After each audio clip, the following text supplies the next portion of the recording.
Are you ready for the truth? Bring it on. In this present crisis, government is not the solution to our problem.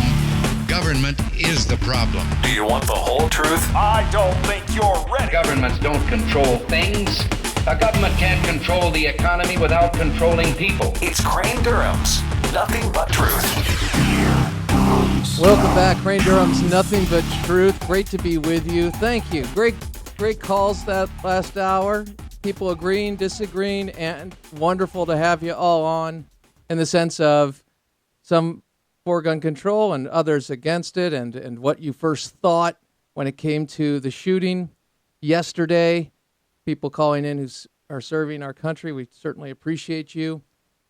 And you can weigh in on that on the Facebook page, Crane Durham's Nothing But Truth, American Family Radio, EFR Talk. You know what I'm talking about. You can answer the question what you first thought. Now, a couple things we have to get to this hour, and it has to do with the response to the tragedy, the shooting yesterday, where, as you heard Chris Woodward bring you up to speed, along with Chad Groening and the rest of the crew at American Family News, onenewsnow.com. We are referencing here President Obama's response, and he had an economic speech lined up. He decided not to cancel it. It was today's the 5th anniversary of the financial crisis as we know it, Lehman going down the tubes. And here is the president yesterday where he got particularly partisan. Roll it. But the larger point is, after all that we've been through these past 5 years, after all the work Americans like those standing behind me have done to come back from the depths of a crisis, are some of these folks really so beholden to one extreme wing of their party that they're willing to tank the entire economy just because they can't get their way on this issue? Are they really willing to hurt people just to score political points? I hope not. But in case there's any confusion, I will not negotiate over whether or not America keeps its word and meets its obligations. I will not negotiate over the full faith and credit of the United States. This country has worked too hard for too long to dig out of a crisis just to see their elected representatives here in Washington purposely cause another crisis. So what did Charles Krauthammer think about that? Here's the doctor. Roll it. The president in that speech was back to hyper-partisan mode, slashing attack on Republicans. At one point, he was speaking of the Republicans. He said, and some of them are decent, which is quite a remarkable thing for a president to say if you expect any cooperation. And to do this within minutes of 13 naval employees, brave Americans lying dead, I thought was an extremely bad taste. He could have waited until tomorrow. It isn't as if this is a holy anniversary. He could have spoken, later in the week, which is the week that marks the 5th year of the crisis. And on Syria, he said, having dealt with the Syrian issue, which is another farce, he's opened up a can of worms. There's no way we're going to disarm Syria. This is a fig leaf. It's nothing more. Some have described the upcoming budget battle as blackmail and the Republicans as the blackmailers. This is Bob Woodward, no relation to Chris Woodward. Here he is explaining. Roll it. And this is really serious. Back in 2011, when the crisis visited them, the Secretary of the Treasury, Tim Geithner, was running around and saying, if we don't fix this, we could trigger a depression worse than the 1930s. And when I talked to Obama about this, he said it was the most intense 3 weeks of his presidency, more than Osama bin Laden and so forth. So and the Republicans are out here, a group of them in the House, essentially using extortion and blackmail methods to say, if we don't defund Obamacare, we're not going to do the routine things of government. Extortion and blackmail methods. On the flip side of this next clip, we're going to be joined by the National Taxpayers Union, Pete Sepp. We'll ask him about that. But David Brooks, oftentimes called a conservative, New York Times editorial writer, was asked about Ted Cruz and talked about the Tea Party wing of the Senate as well as the House. Roll it. Down. Nonetheless, what's going on in the House, government shutdown. Yeah. What's going on in the House and a bit in the Senate too is what you might call the rise of Ted Cruzism. And Ted Cruz, the senator from Canada through Texas, is basically not a legislator in the normal sense. Does not have an idea that he's going to Congress, create coalitions, make alliances, and he's going to pass a lot of legislation. He's going in more as a media protest person. And a lot of the House Republicans are in the same mode. They're not normal members of Congress. They're not legislators. They want to stop things. And so they just want to obstruct. And the second thing they're doing, which is alarming a lot of Republicans, is they're running against their own party. Ted Cruz is running against Republicans in the Senate. The House Republican Tea Party types are running against the Republican establishment. That's how they're raising money. That's where they're spending their money on ads.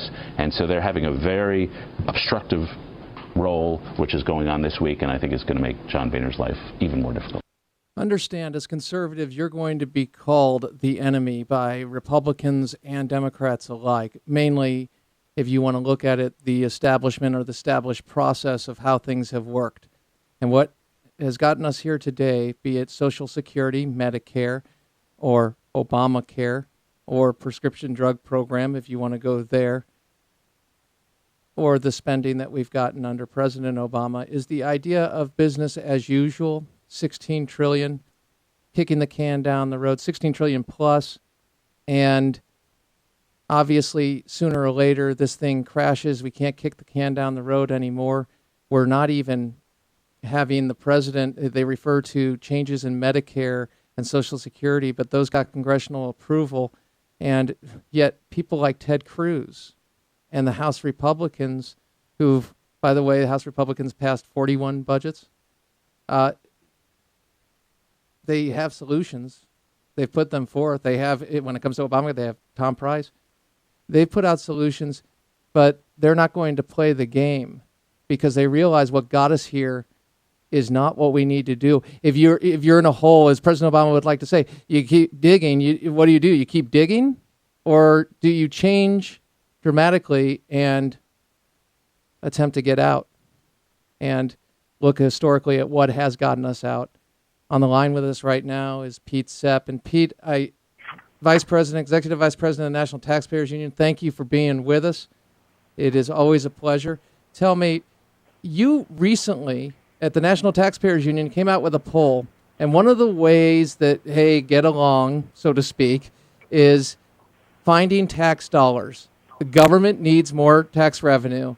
They need to find it. That's their argument. And a way to do that is an internet tax because, hey, they're not paying taxes on the internet, so you have people on board for that. That's business as usual. How's that squaring with the American people? Yeah, not very well. And it's not just because we're using the T word here. There are many who would say in the political community, any poll that you ask people the question, do you want to pay more taxes? They'll say no. That's not the kind of questions we asked in this poll. We took every argument of the supporters of this so-called Marketplace Fairness Act, which would let states reach across their borders, collect taxes on sales between a customer in one state and a business located in the other, and we matched it up against arguments that say things such as, is it important that states have the right to pursue their own tax policies versus is it important that the U.S. Constitution protect people from predatory state tax policies?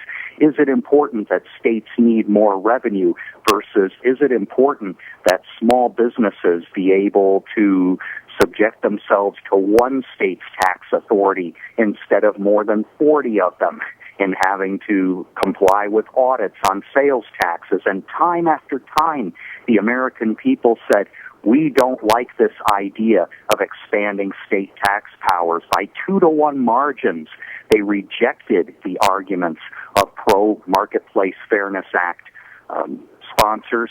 They also, by a margin of 70 to 16%, said that if they were in a Republican primary situation, they would vote for the candidate who wanted to keep the law the way it is now and oppose giving more collection powers to state taxing authorities, 70 to 16%.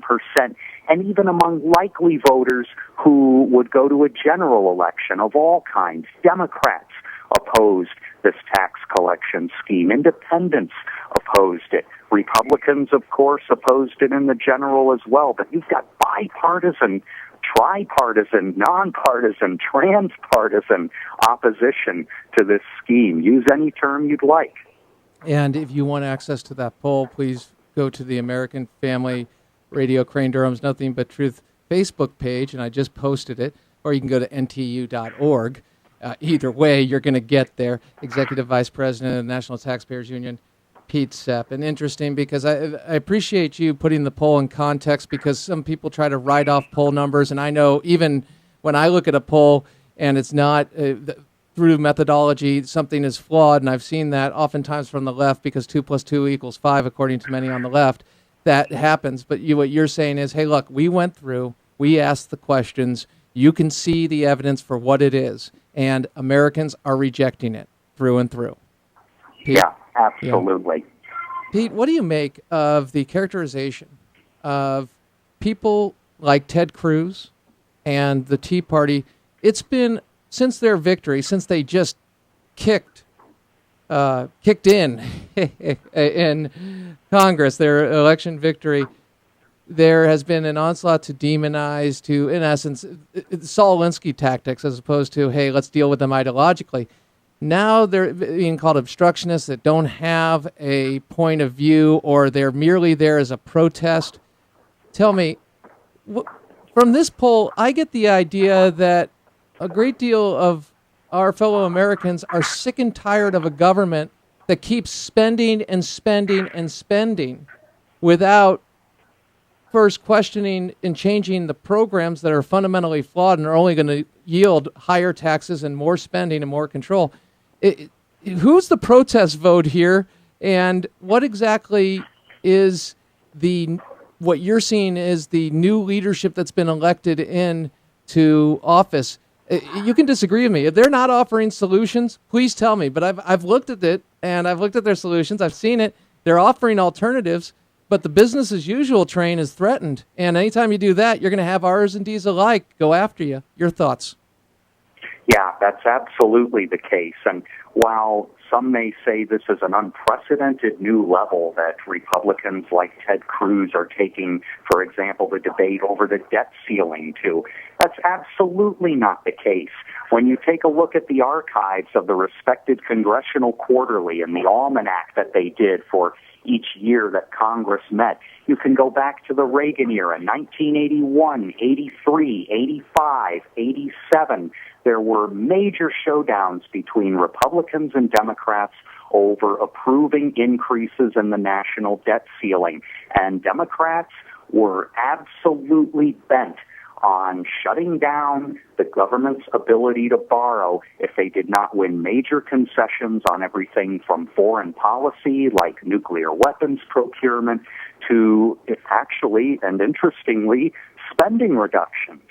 So the debt ceiling has always been utilized as a discussion point, bargaining chip, call it what you will, for major fiscal policy issues. And to say that, these new Tea Partiers are bringing the government to the brink of disaster, that rhetoric was used 30 years ago. And the Republic survived. In many cases, it was better off for having had those debates. Out of one of them, for example, we got the Graham-Rudman-Hollings deficit reduction law, which at least held promise at that time of restraining federal spending growth. When we see a president who's come out and said, in essence, the problem is inequality, and I'm doing everything I can to change that, though it's accelerated under the president, tell me, what's more important, and you have to give me a why on this, inequality or growth? Growth is absolutely the important factor here.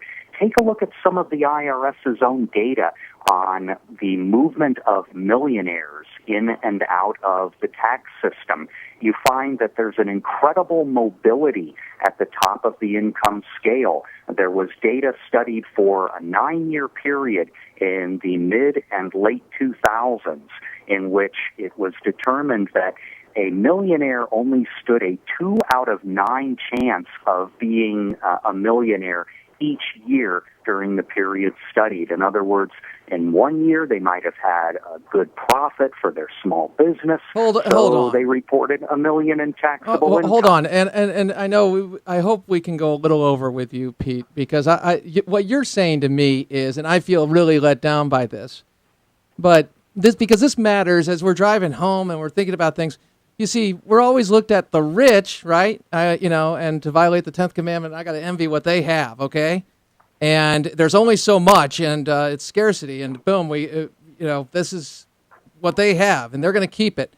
I'm locked in right here. It's an economic caste system in the sense of growth and the inability to move up. And what you're telling me, Pete, is the people that are on top 1 year are not on top the next year, and there are others who are moving up and through and over, and that means the people are not locked into their place in life, whether it be what many more Americans feel today that they are, lower economic class today than ever before.